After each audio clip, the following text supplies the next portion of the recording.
On today's World Insight, this year's China, Central and Eastern European Countries Expo kicks off in Ningbo, with 3,000 exhibitors at the fair. Can trade prevail in propelling China-Central Europe ties? And Asia-Pacific economies grow while the U.S. contains another bank failure.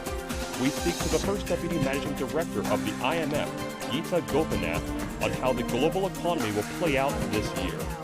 After the reopening, we're seeing a very strong recovery in consumption, which is what we expected, but it came in even slightly stronger than we expected.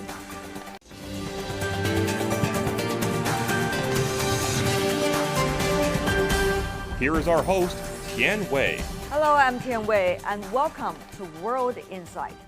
This year's China, Central and Eastern European Countries Expo kicks off May the 16th in Ningbo. It is a part of East China's Zhejiang province. Some 3,000 exhibitors are expected to set up shop at the fair. It's an increase of 30% over the previous expo. Vice Minister Li Fei of China's Ministry of Commerce noted strides in stepping up China's imports from Central and Eastern European nations through trade, investment, infrastructure, and connectivity. China's trade with Central and Eastern European countries has grown at an average annual rate of more than 8% since the year 2012. China's imports from these countries have risen beyond a 9% year-on-year average. In the first quarter of 2023, the China-CEEC trade volume went past the $33.3 billion. So how could the fair better serve China and Central and Eastern European country ties?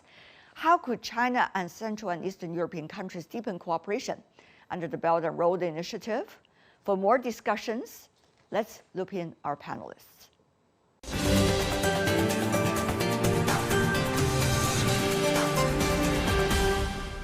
For the latest analysis on China Central European Expo, in Athens, Michael Sinisizelis, International and European Studies with the University of Athens. Good to see you, sir.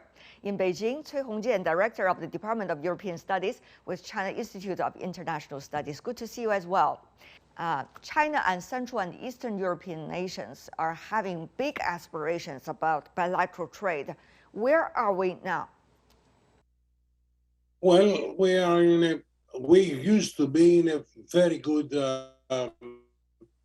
let's say, a very good place. I mean, everything was developing smoothly. Trade was increasing in both sides to the benefit of both sides. But unfortunately, the situation in Ukraine changed the whole scene for good. Professor Cui, it is more difficult, but the question really is, should trade be trade? And to what proportion security should occupy the priorities? Firstly, I would like to say in the past 10 years, I think this cooperation between China and CEEC achieved a lot, especially on trade. Also, in the past 10 years, the increase of the bilateral trade between China and CEEC increased almost, 8% every year. In most of time, it's higher than the increased rate of trade volume between China and the European Union. So I think it gives us some more confidence and also even some resilience for this trade cooperation in future. But of course, as we understand now, the European countries are suffering from this geopolitical conflict, namely the Ukrainian crisis. Especially Central and Eastern European countries, perhaps they are the biggest loser once the crisis keeps going on. Especially if we look at the economy, from last year till now, most of Central and Eastern European countries has been suffering the high inflation and the less and less economic development.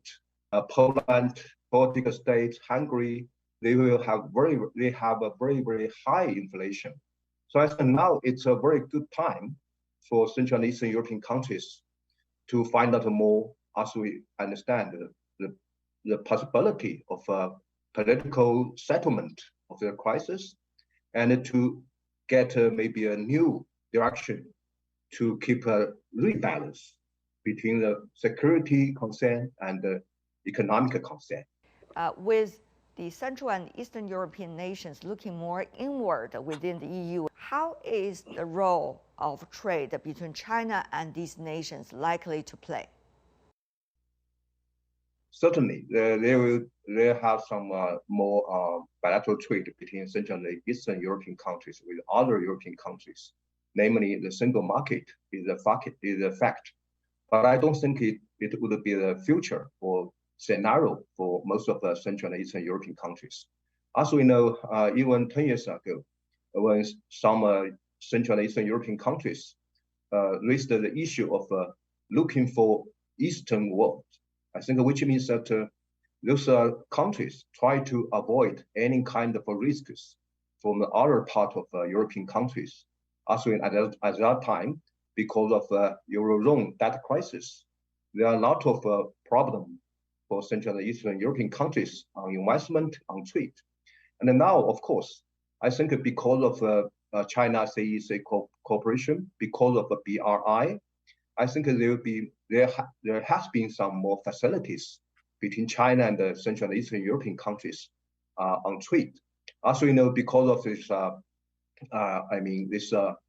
train freight between China and the European countries, indeed, it gives a lot of opportunities for Central and Eastern European countries. But now, I think another big challenge for this promotion of trade between China and CEEC is how could China and the CEEC countries to find out more opportunities, not only in the trade cooperation and also industry cooperation.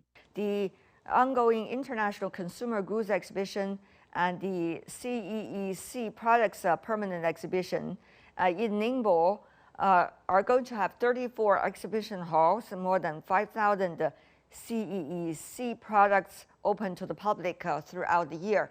So how much do you see, Mr. CEECs, the enthusiasm we see by these numbers coming from traders from Central and Eastern European countries?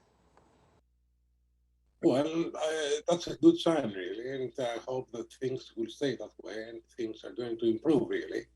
But I have to point out once more that replying or at least commenting on your previous comment that the Baltic states or the Eastern European, Central and Eastern European states are looking inward in the EEC, in the EU, we forget the American factor completely. The thing is that these are the staunchest supporters of the US involvement in Europe and US policies in general, I would say. They are friends of the Americans, and they, one of the things that one can easily conclude is that they are not going to be, although however they like, any trade deals that they might be offered to them, they will be hesitant in proceeding with that. How much necessity is there in terms of mutual needs of doing a good deal, business deal between China and Central Eastern European nations? I think for this bilateral trade between China and the CEEC, a very important condition is how could we find a complementary exchange. I think for some further cooperation on trade, we need to maybe go beyond the trade itself. For example, how about the investment and the industry cooperation? If we got the just like the data showed this time on the first quarter of this year, China has nearly 105% increase of investment in Central and Eastern European countries, including vehicle, including vehicle parts and also household license, energy, and some other. So I think that once we try to have some more trade, certainly for the Central and Eastern European countries, they need to have some more integrated markets. For example, Also, for some bargain states, they could have some more connectivity and more trade cooperation within themselves, and then they can try to organize some more export to Chinese market. Because as we know, the Chinese market is as large as possible.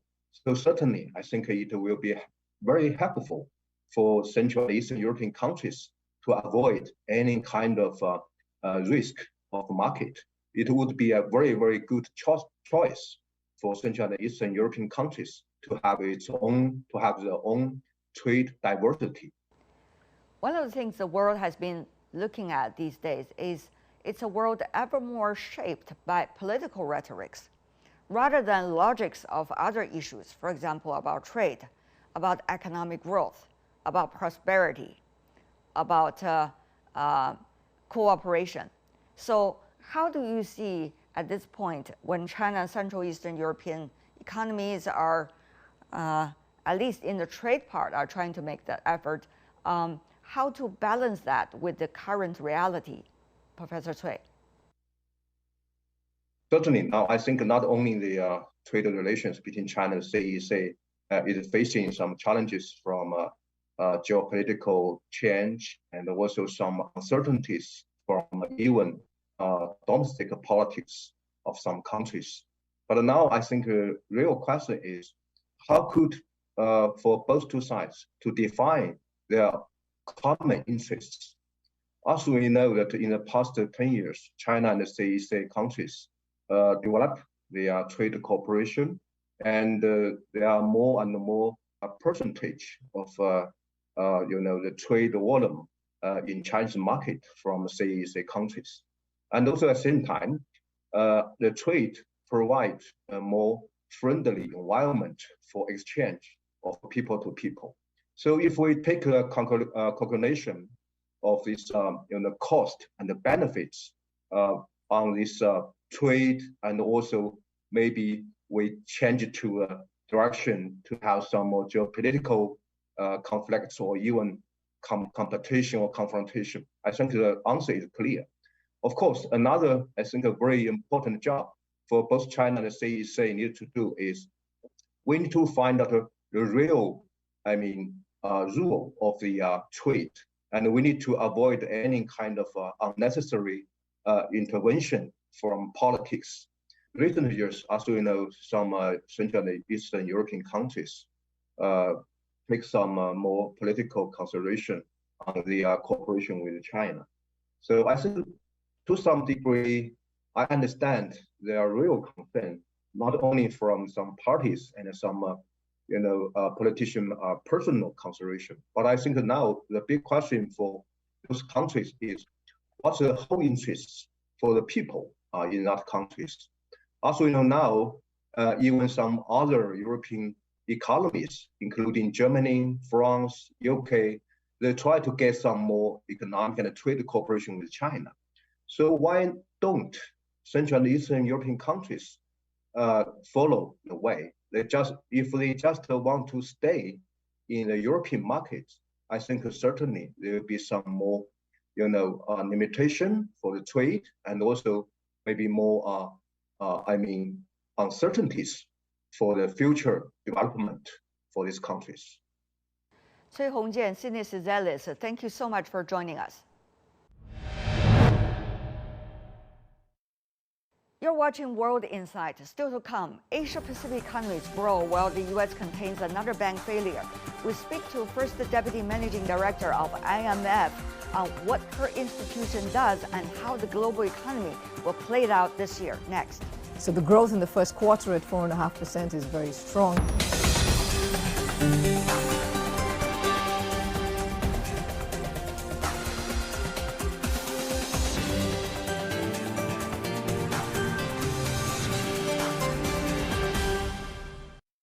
Welcome back. This is World Insight with me, Tian Wei. According to the latest Regional Economic Outlook issued by the International Monetary Fund, the Asia-Pacific region will be a relatively bright spot against the backdrop of a difficult global economic recovery. The IMF pointed out the Asia-Pacific is the most dynamic region in the world, with strong resilience. Economic growth in the region is expected to accelerate from 3.8% in the year 2022 to about 4.6% in the year 2023. So what are the development prospects of the region? How can resilience be the word for the region? Can the surge in Chinese consumption drive the economic growth for the entire region? How to deal with supply chain disturbances related to geo-economic fragmentation?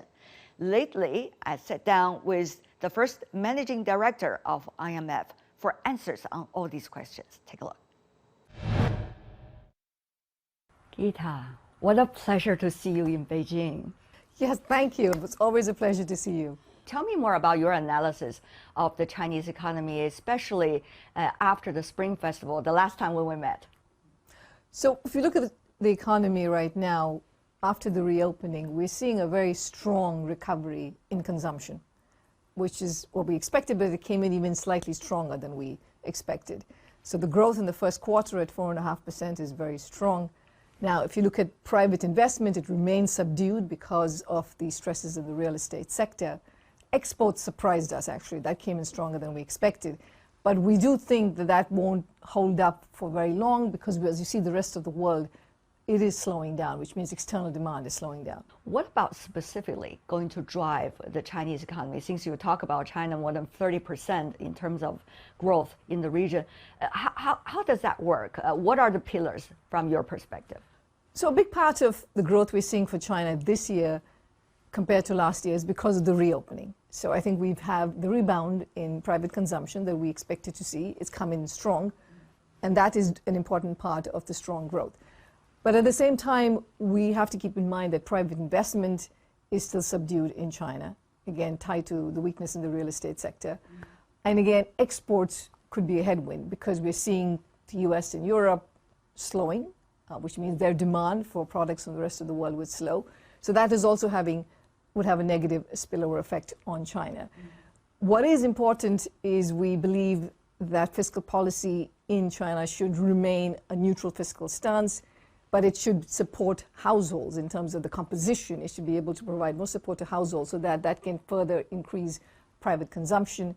And we also think monetary policy should be accommodative, and that could come along with some more interest rate cuts and providing greater accommodation. There are media reports and analysis suggesting that the business community from the United States are warning the policymakers, why don't you listen to us when it comes to our approaches to China? Because China-U.S. trade and economic ties are being intensified rather than being distracted by the latest geopolitics. But policymakers are going quite the other way. So are you worried as the Deputy Managing Director of IMF, whose job is to try to bring economies together and to work together? We are very concerned about these developments. Now, we understand that countries want to ensure economic security, want to ensure national security, want to ensure that their supply chains that they rely on deliver the products that they want. So we understand that, and this has come up after the pandemic and the war. So we encourage countries to diversify the sources from where they buy. That's important. What we are worried about is when, in addition to diversification, you have protectionism, which is that you want to bring production home. You want jobs to go only to your people. I mean, that is going down that slippery path. You can end up with losing a lot of the benefits that we've had from economic integration over these several decades. After the Cold War, we had the global economy triple in size.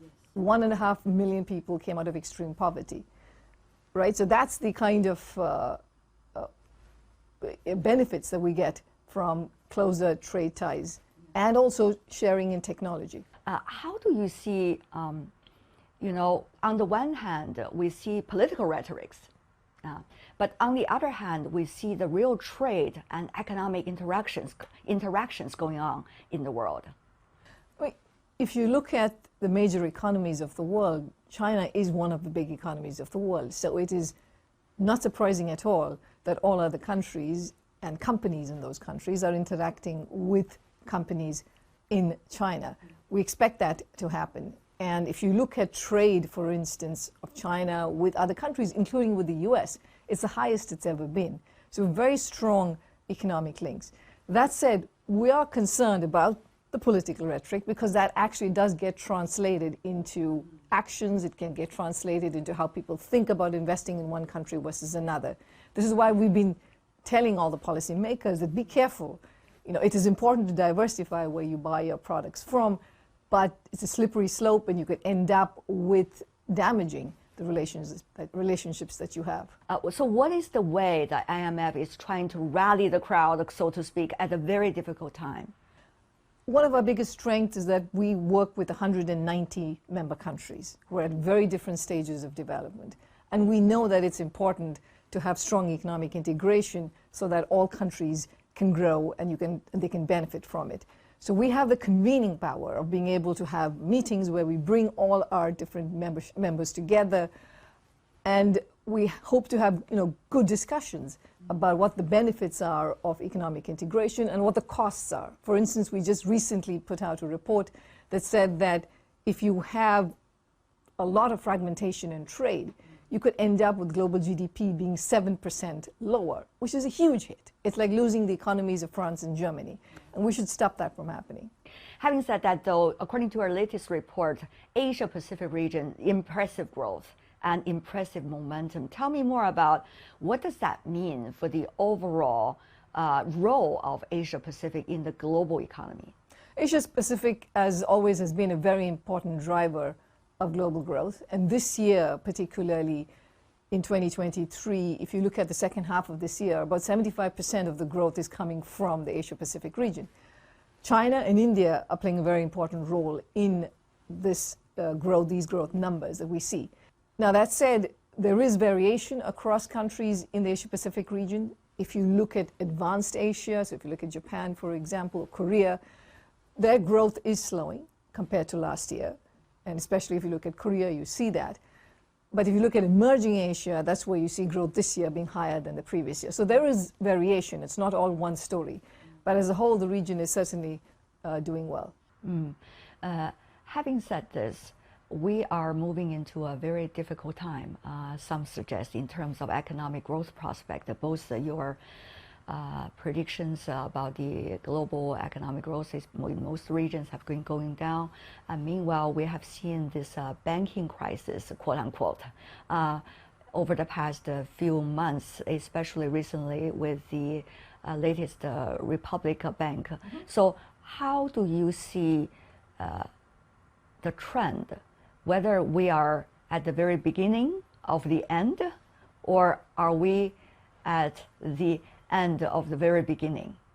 In a sense, it's not surprising that we have seen some stress, the kind of stress we've seen in the banking system. When you raise interest rates very sharply after a long period of interest rates staying extremely low, and because of which you have all these financial vulnerabilities, it's not surprising that you would see stress of the kind that we've seen. Now, the particular shape it takes is always very surprising. I don't think anybody expected Silicon Valley Bank to be the first bank that gets affected, but we've seen that. What do we think is going to happen in terms of looking ahead?